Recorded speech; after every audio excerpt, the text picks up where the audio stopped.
Well, hi there again, folks. This is the AC920 camera from Victure. Shoots 4K at 60 frames a second with EIS, that's gyro stabilisation. Retails around the 70 quid mark, which is very good.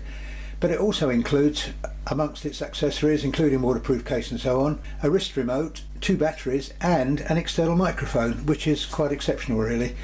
Shoots really great video. I mostly chose 2.7K at 30 frames a second with EIS.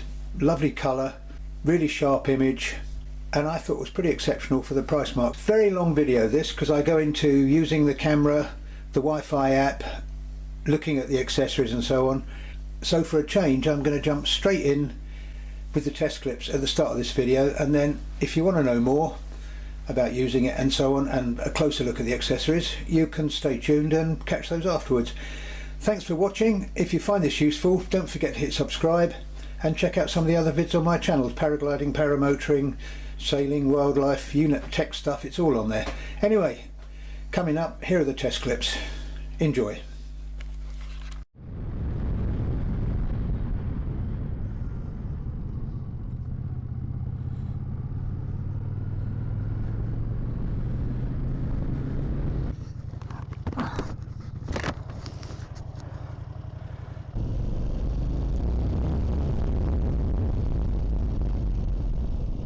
Whoa.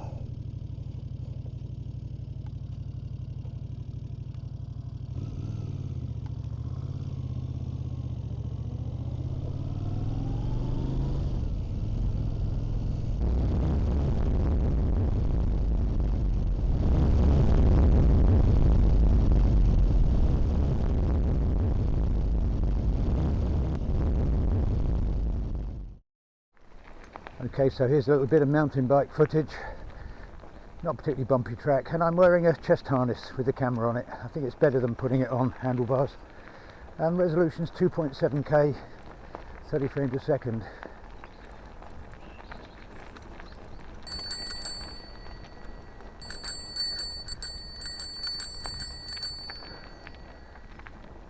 Thanks.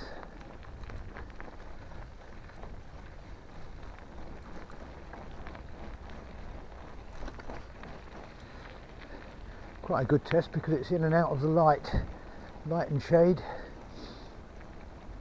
And here's the same thing, but this time 4K 60 frames a second, and in both of these clips the EIS, that's the gyro stabilisation, is turned on.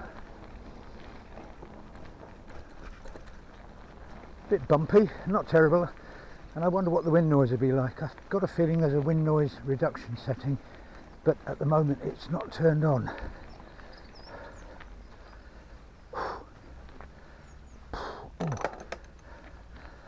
Oh, it's harder going uphill.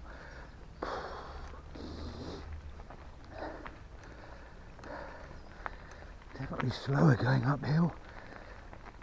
And of course audio is from the camera.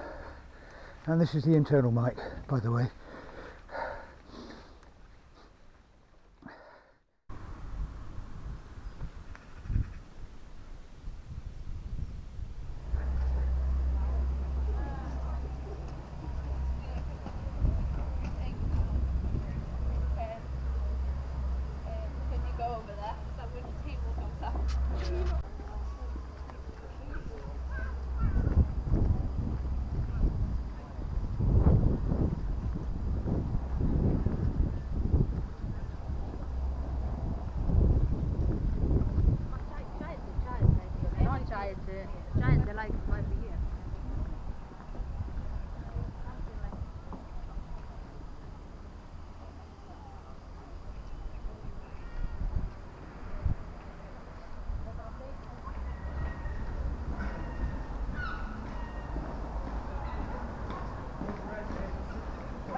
kindly told me when we got back to the league.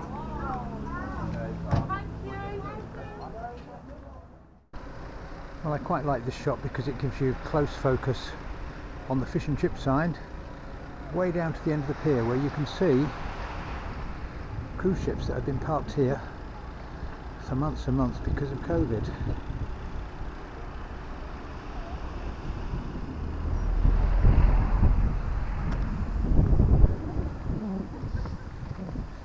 And this is another nice definition shot because you've got some nice shop signs over there and you've got rigging on the boats, and then off in the distance you've got those cruise ships again.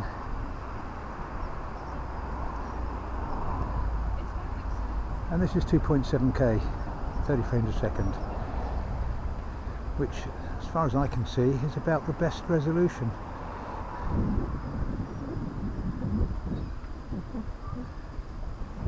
And economical on bitrate as well.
Right, so let's take a closer look at these accessories. I mentioned wrist remote, that'll be water resistant, not waterproof. Mentioned the external mic and the 2 batteries. Waterproof case, waterproof down to around 40 meters they say, which I'd say is more than enough for anyone. You've got a whole range of the usual accessories, but in addition to that you've got 2 batteries, which is a bit unusual. Battery life they say is around an hour at 4K, so 2 batteries gives you 2 hours. Usual range of accessories. The idea of these things, if you're not familiar with it, is you stick these onto a helmet, skateboard or whatever, and the bracket slides in, and you use various standoffs so that you can attach the case to the mount. If you don't need it in a waterproof case, and you'll get better audio with it out of a case, you've also got what they call a backpack clip, which is an open frame, and that's the clip, and that means you can clip it onto a rucksack or your belt or something. Plus, you notice it's got a tripod screw on it, so you can put it on a tripod. Yeah, a very well thought out bunch of accessories. And of course you've got the usual handlebar mount, although to be honest I find helmet mounting is far better than putting it on a shaky mountain bike handlebar. What else have you got here? You can't quite see there, I'm so lazy. You've got tripod mount screws so that you can put this on a tripod and screw that directly into the camera, which is, I can see, it's got a tripod screw mount on it as well. Plus you've got a selection of straps, a good range of standoffs for sorting out where you want to mount it. You get a 12-month warranty, very usable, well written manual, proper manual. Forgot to mention, waterproof case actually comes with 2 backs. It's got a ventilated back as well as the waterproof back. And that brings me neatly to opening the case. It's always good to actually squeeze when you open these clips, because you're putting a lot of pressure on, especially when these are new. The gasket is very tight.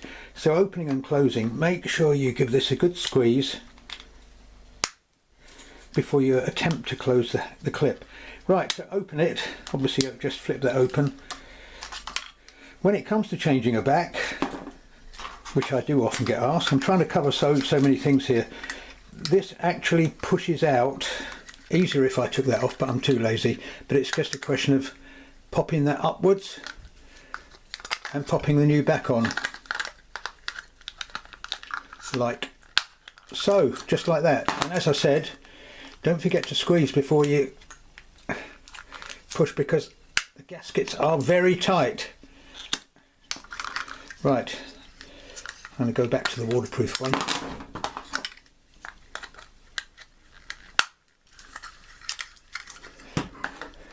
And you do get a USB charging cable, didn't mention that.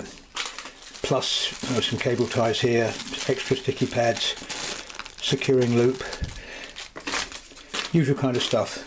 I think I've covered the accessories. I forgot to mention there is a Wi-Fi app. It's called iSmart DV. They actually have got a misprint in here. They call, I forget what they call it, but they've got a misprint. It's called iSmart.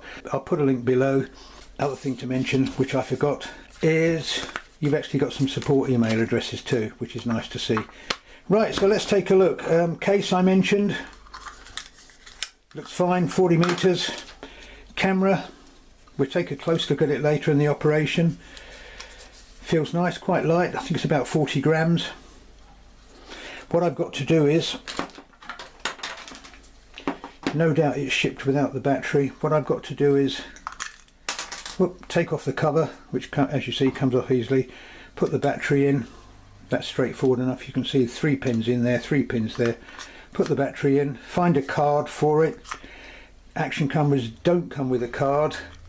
Find a card, put the battery in, put it on charge, and then I'll fire it up and we'll take a look at the operation of it. But looks nice so far. It's touchscreen, 4K as I mentioned, 6-axis EIS, that's gyro stabilisation, which is essential if you ask me. And so I'll be back in a sec once we've got it charged, and then we'll take a proper look. Don't go away. Right, well, I've got it on charge now, and as you can see there's a little red light on there on the back near the touchscreen. Once the red light goes out, it's fully charged. Right, well, here we are again. Let's take a look. Don't forget to peel off these things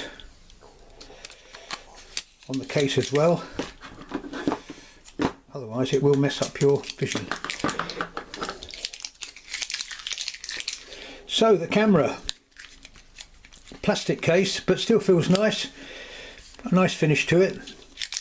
On the front, 170° wide angle lens. That's pretty much standard.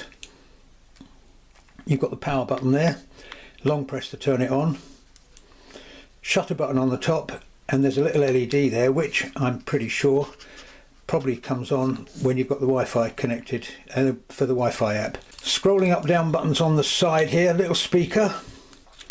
These buttons actually have other functions too. Short press of down turns audio off or microphone off when you're recording video, and short press of the up button turns the Wi-Fi on and off. In the base, tripod mount screw, which is always useful, and you saw how the battery went in, just like so. And on this end you've got micro USB, micro HDMI out if you've got the lead, which means you could then plug into a TV or whatever, and the SD card slot. Now I've put a card in already. It doesn't come with a card. It will take up to 128 gigabytes, and for a 4K camera you do need a decent class 10, at least U3. I'm using U1 V30, which is high speed, and I've got 64 gig there, SanDisk Extreme Pro, and as you can see it goes in this way. They do recommend formatting the card in the camera, gets it ready for recording, and it's also a useful way of deleting all the pictures in one go off the card. Anyway, card is in. Let's turn on and take a look. Long press, plays a little tune, and as you can see here we've got the screen. The manual is very good for starters, so I'm not going to go into huge depth about every little function of this, because otherwise I'm going to end up with a 1 hour long video. Most of it's self-explanatory, and I suggest you just explore by scrolling, touching things, and see what happens. For starters, information that's displayed on the screen. It's telling me I'm in video mode, how much recording time I've got at that particular resolution, which is 1080 60 frames a second. It tells me the mic's on, tells me the battery's charged. If I touch this, I've got a settings menu, video resolution, voice record on or off. That's return, obviously. Let's come back into that again. Touch that one. Video resolution. Now it records at 4K 60 frames a second. It has got EIS, gyro stabilization, and it's got gyro stabilization actually at 4K 60 frames a second, which is very unusual for a camera of at this price. So it's a question of scrolling up and down. If I change it to 4K 60, go back there, you can see I'm back in 4K 60, and that little symbol there is showing me that the anti-shake gyro stabilization, 6-axis gyro stabilization, is on. I'm not sure, is that showing I've got voice recording on or off? Yeah, and voice recording was off. You can see that little cross over the microphone there. That is something you'd have to be careful of, because you could very easily accidentally do a short press of that. Now the buttons on the side are obviously for scrolling through menus, so like if you're in settings, you can either do that to scroll, or you can touch screen and scroll, which means you could at least use it in the case if you want to change settings. So video resolutions, but I will go quickly through some of this. You've got back, voice record on, yes. EV is exposure value. EIS is gyro stabilization. Its default when you get it is off. I would suggest you turn it on. Loop recording is if you want to use it basically as a dash cam. Time lapse, you've got masses of time settings for time lapse interval.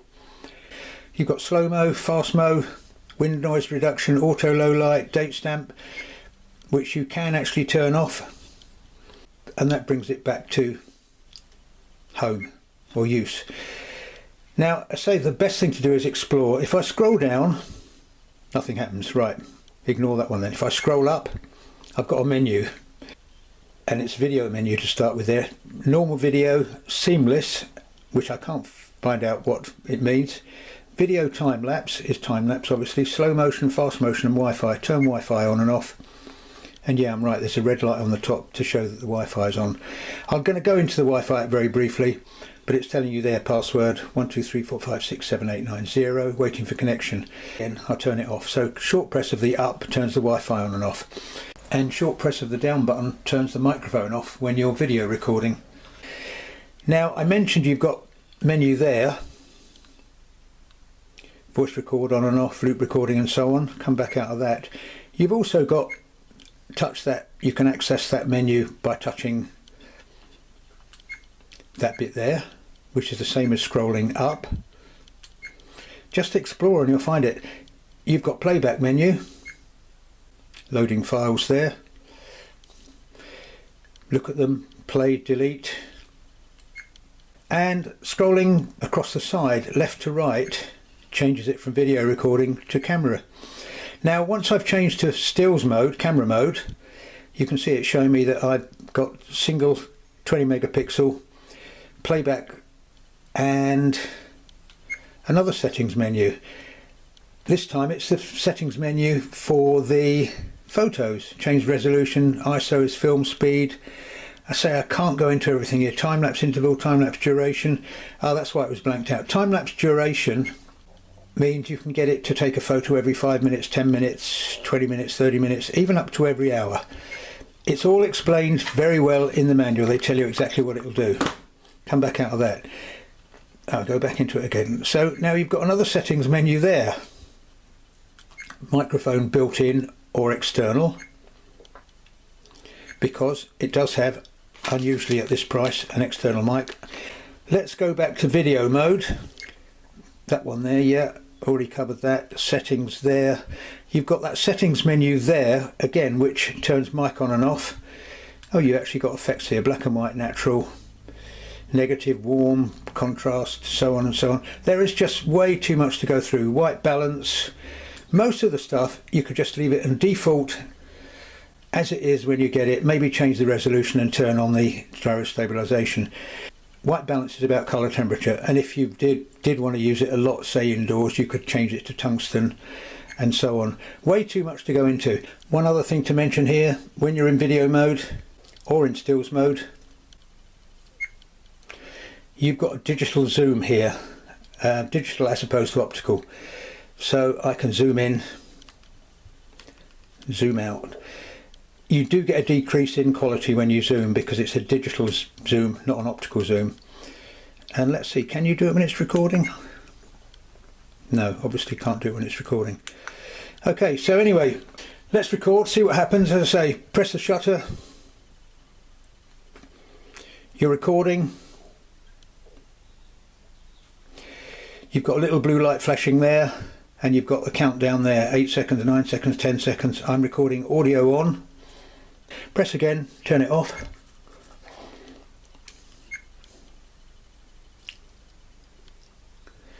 Let's go into playback. Now I thought that was a speaker in the end there, but you don't actually seem to get audio on playback. But never mind. Hopefully you've got audio anyway. Or of course you can go through and delete these. And if I press that, of course I've got playback of my stills. Loading files. Right. Come back out of that. I think that's pretty much explained everything I can say about this. Unusual to get 4K at 60 frames a second with EIS and a budget camera. As far as the resolutions go, I'll come back out of that. I know I'm going very quickly here, but all you need to do is check it out a few times. You have got, if you turn the gyro stabilization off, you've actually got 1080 at 120 frames a second, but you've got 1080, you've got 720. Right, I think I've pretty much explained everything I can say about that. Mess around with it, you'll soon find your way around these menus and things.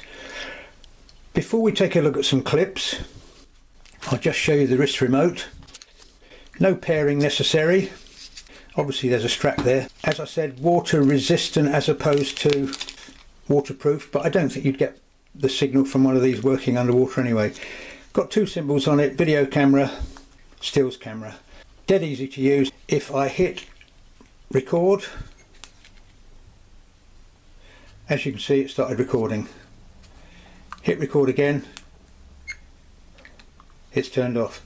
If I hit camera, the red button, you get a little click, it's taken a still. Can you hear that? Hit video again and it's straight into recording again. So that's great actually, great bit of kit there, and to have that included at the price it's at is absolutely amazing. Right, I think I've covered everything I can tell you about this.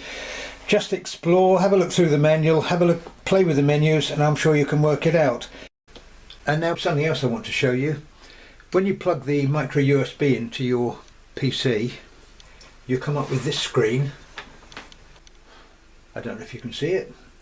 It says MSDC, PC cam, so you could obviously use it as a PC camera working, which means it records while charging, so you could use it for continuous recording with, say, a power pack or an external power supply, and also charging. So of course, to retrieve your files, what you do is hit the top one and it connects to your PC and it will show you this, and then it's just a question of opening the video file and you can copy them to whatever location you want to, just like that. Right, and just one more thing, this is actually audio recorded to the camera from the external mic, which I think was very decent sound quality. I did a little experiment with some motorcycle vlogging and results weren't as good as I expected, but that may have been the positioning of the microphone. You need to experiment.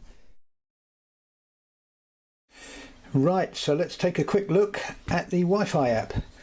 Now I'm not going to teach you how to install an app, I'm sure you know how to do that. Just go into Play Store or iTunes and look for iSmart DV. I'll put a link down below. Anyway, first step to connect is turn the camera on, of course, long press. Must say this has got a very fast processor, it fires up just like that. Quick press of the up button, turns on the Wi-Fi, Wi-Fi open. and of course you need a password for that first installation, which is 1234567890. Now go into your phone, settings, connections, Wi-Fi, available networks, action cam, okay, connecting. Now we're going to the app, iSmart DV, fire it up. Oh, it's already connected, there you go. If not, hit that, add new camera and connect it up. Connected, let's touch it. As you can see, we're there. Just like that. Right, so what's this telling me? Telling me my Wi-Fi signal, which is good, battery strength is good. I'm in 4K, 60 frames a second, 53 minutes recording time on the card. What can you do with it? I can put it landscape mode. Obviously you can start recording.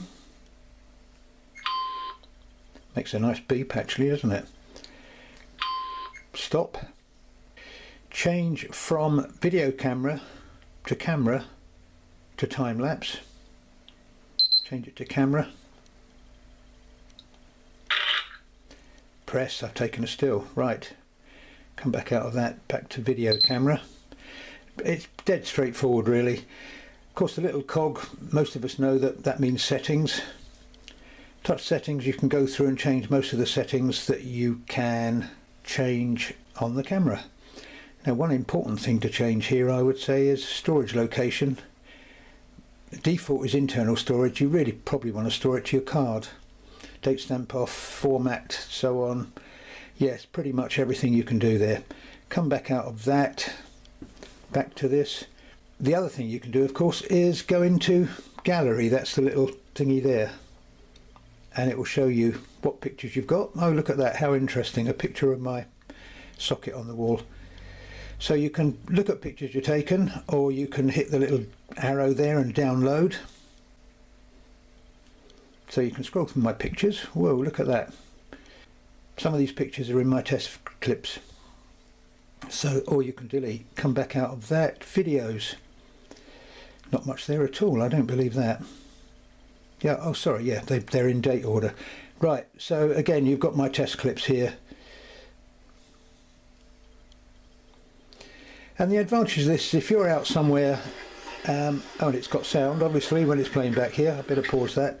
The advantage of this is, that's a lovely clear sharp image as well, I must say. I got exceedingly good results from this. 2.7K at 30 was really brilliant, and that does have gyro stabilization. Anyway, yeah, look at that lovely colour. Sorry, I'm going off on one here, but you can play back, and if you're on somewhere and you're doing some outdoor sport, if you've got this installed on a tablet or something, you could look through the pictures and videos while you're sat in the middle of nowhere. So come back again with these, long press on it, you can download again. Just have a little play with it. What does that one do? I'm not sure. Oh, that's select all. Okay, that's easy enough then. Selected 23. No, I don't want to download those. Come back out of it. So there you are. I think it's pretty straightforward. You can't go wrong if you just have an explore around. Hope you found that helpful. Anyway, I think that probably just about covers it. Covers everything there. In summary, I think it's an excellent camera. Gave really good results. Lovely sharp image, good colour, and excellent price, especially when you consider it comes with 2 batteries, a remote and an external microphone. Anyway, that's it. Thanks for watching. Don't forget to subscribe if you've enjoyed this, and maybe check out some of the other stuff on my channel. Flying, sailing, paragliding, paramotoring, wildlife, tech stuff, all kinds of stuff. But that's it. Stay safe. I'll catch you all again soon.